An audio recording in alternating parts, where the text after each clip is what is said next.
Several areas outside Metro Manila are placed under general community quarantine starting today. The COVID-19 reproduction rate in Metro Manila has dropped to less than 1. Former Senator Bongbong Marcos is expected to announce his presidential bid today, following the nomination of Kilusang Bagong Lipunan or KBL. The opposition, on the other hand, is still looking for their clear standard bearer. And Meralco sends the defending champion Barangay Ginebra to a do-or-die game for the last quarterfinal spot in the PBA Philippine Cup.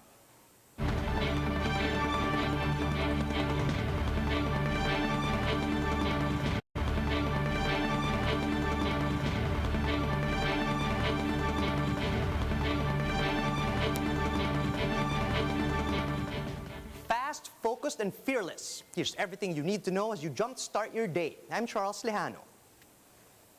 Kicking off today's newscast with some areas being placed under new risk level classifications starting today until the end of the month. Abra, Baguio City, and Bohol are now under GCQ with heightened restrictions. This means that in these areas, dine-in services can only operate at 20% capacity, while alfresco dining can open at 50% capacity.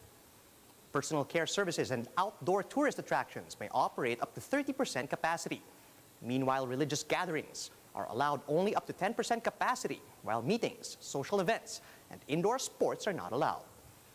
Meanwhile, Ilocos Norte has been de-escalated from GCQ with heightened restrictions to regular GCQ. COVID-19 numbers are improving in Metro Manila. As the Octa Research Group says, we might be due for a merrier Christmas, but only if we don't let our guard down too early. Here's the report. Just last week, the average weekly tally of new COVID cases in Metro Manila hit 5,800. This week, the average went down to about 4,700 based on Octa's tally. That's a 20% decrease week on week. Even the reproduction rate, or the R0 in Metro Manila, saw a significant reduction over the past 7 days. Now, the reproduction numbers also decreased down to 0.99 in Metro Manila. That means the rate of infection has gone down, or the net rate of infection has gone down. And this is what we want to see, because moving forward, we hope that this trend will continue and that cases will continue to go downward. But as the group always says, we still shouldn't put our guards down since the threat of COVID-19 and its highly contagious Delta variant still persists. But we're not out of the woods yet. I want to make it clear that cases are still at a high level. We're still getting more than 4,000 cases per day in the NCR. Hospitals will still be full for some time, and ICUs. Other areas outside Capital Region are even showing lower R0s than NCRs. But certain areas in the north, specifically in Regions 1 and 2, are still recording higher cases and reproduction rates. This is why COVID-19 National Task Force Advisor Ted Herbosa says the government should extend the undergranular lockdown system to other regions. He said a pilot implementation of the new alert level system with granular lockdowns in Metro Manila is yielding good results. Herbosa added that it's senseless to lock down entire cities and provinces, since LGUs need better control over the movement of their residents. The figures speak for themselves. The fact that after 1 week, our numbers did not rise might be a sales pitch for using the alert level system and granular lockdown in other regions as well. He said another factor why numbers are improving is the fact that almost 69% of Metro Manila residents are now fully vaccinated. There are about almost 69% fully vaccinated in NCR. We have a lot of individuals with 2 doses and a larger number, that's about 82% with at least 1 dose. The Octa Research Group even said we might see a merrier Christmas this year. That's if we continue practice and strictly observe the necessary health protocols. I sincerely believe that. We've been watching other countries that managed or that battled the Delta variant. And what we're seeing right now, there hasn't been a resurgence in these countries, in India and Indonesia and other countries. So this gives us hope that once we're over this surge with the Delta variant, especially in Metro Manila and Calabarzon, that it will, continue on towards Christmas, and we'll have a Merry Christmas. For News 5, Jem Avancenia, we are One News. The Kilosang Bagong Lipunan, or KBL Party, will proclaim their 2022 nominees later this morning. The party is expected to nominate former Senator Bongbong Marcos as their presidential candidate. And they are also set to announce lawyer Larry Gadon as one of their senatorial bets. Gadon ran as an independent candidate back in the 2019 midterm polls but failed to secure a seat. After conceding early defeat, he alleged that the election results were manipulated without citing any evidence. The list of possible senatorial candidates are now getting longer. This as PNP Chief Guillermo Eleazar is being pegged to run for senator in 2022. A signature campaign was launched by General Guillermo Eleazar for Senator Movement to urge the general to run. But for the country's top cop, he will just focus on doing his job at the PNP. Grupong yun, it's just, ang take ko po dun, that is just a public appreciation of what the PNP is doing. And remember, in the PNP, it's a collective effort. Yun po ay effort naming lahat. Kasama ko po yung aking dalawang very supportive na classmates at the entire 222,000. So, ito po ay sama-sama naming effort. Kaya nga po, para sa akin, we don't want to be distracted in our job. Ako po maikli na lang aking panunungkulan. Less than 2 months na lang. So hayaan niyo po na ipagpatuloy ko ito hanggang makarating ako sa retirement ko sa November 13. Former Senator J.V. Ejercito may also be gunning for re-election next year, as he will be making an announcement about his political plans later today.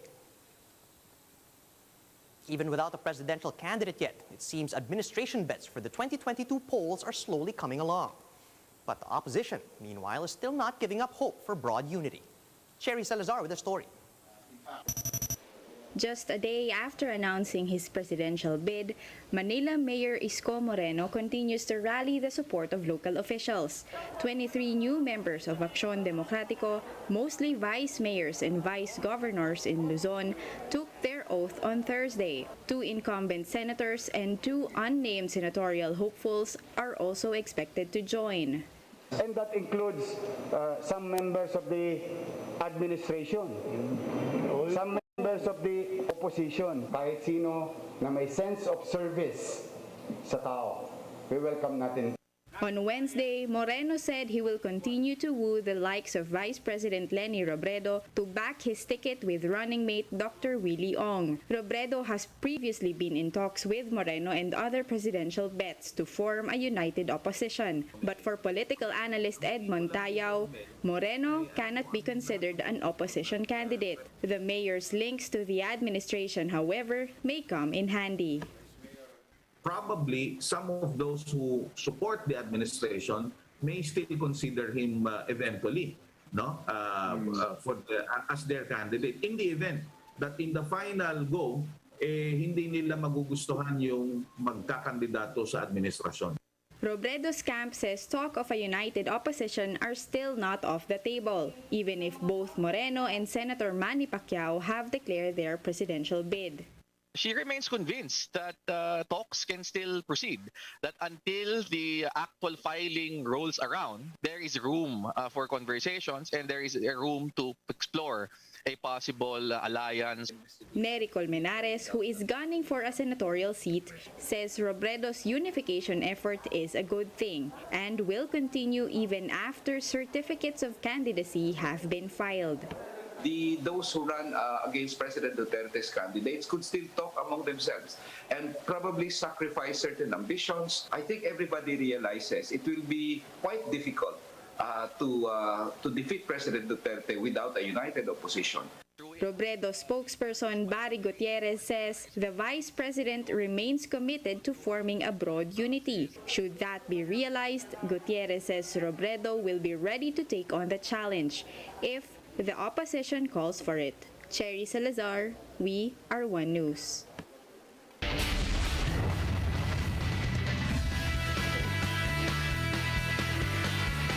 PBA defending champions Ginebra keep their Rocky title defense bid alive.